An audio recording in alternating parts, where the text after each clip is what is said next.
दोस्तों ये सवाल किया जाता है जी कि कुर्बानी के लिए किस तरह का जानवर हो कि जिनकी कुर्बानी जायज़ है। तो उसके लिए ज़रूरी है कि हम सबसे पहले देखेंगे कि कुर्बानी के लिए जो जानवर हैं वो कितनी अक़साम के ऊपर मुश्तमिल हैं। उसके लिए पहला हमारे पास ऊँट है, उसके बाद गाय है और उसके बाद बकरा है। उसके लिए हदीस के अंदर फिर उम्र का तयन भी किया गया है।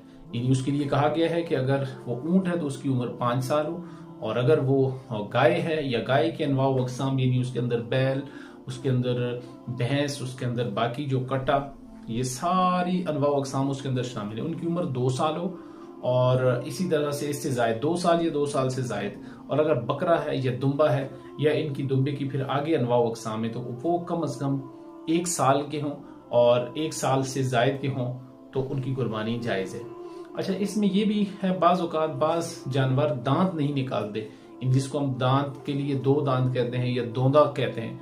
तो बाज़ औक़ात अगर वो न भी निकले हों, अगर उसकी उम्र पूरी है, ये जो उम्र हदीस के अंदर बयान की गई, अगर वो पूरी है तो उनके जो है ना वो दांतों का शुमार नहीं किया जाएगा, यानी उनकी कुर्बानी जायज़ हो जाएगी।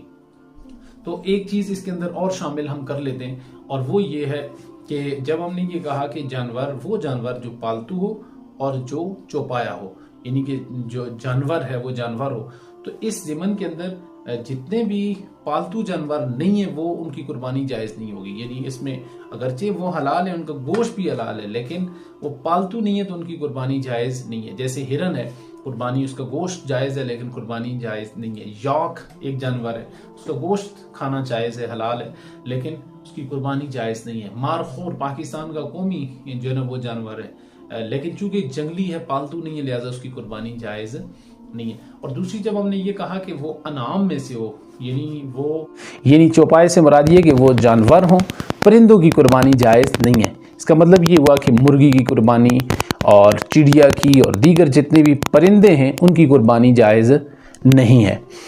और जब बात की पालतू की, तो पालतू के मुकाबले के अंदर जितने भी जंगली जानवर हैं फिर वो इस कुर्बानी के जानवरों में से निकल जाएंगे। जैसे कि हिरन है, जंगली जानवर है, तो वो उसकी कुर्बानी जायज़ नहीं है। इसी तरह से जो मारखोर है उसकी कुर्बानी जायज़ नहीं है, जंगली मुकम्मल तौर पे वो जंगली जानवर है, पहाड़ों के अंदर बसेरा करता है। याक ये भी जंगली जानवर है, इसकी कुर्बानी भी जायज़ नहीं है। तो इसलिए हमने इस चीज़ का लिहाज करना है कि जो जानवर है उसके अंदर ये 2 क्वालिटीज़ होनी चाहिए, पालतू हो और उसके बाद चौपाया हो।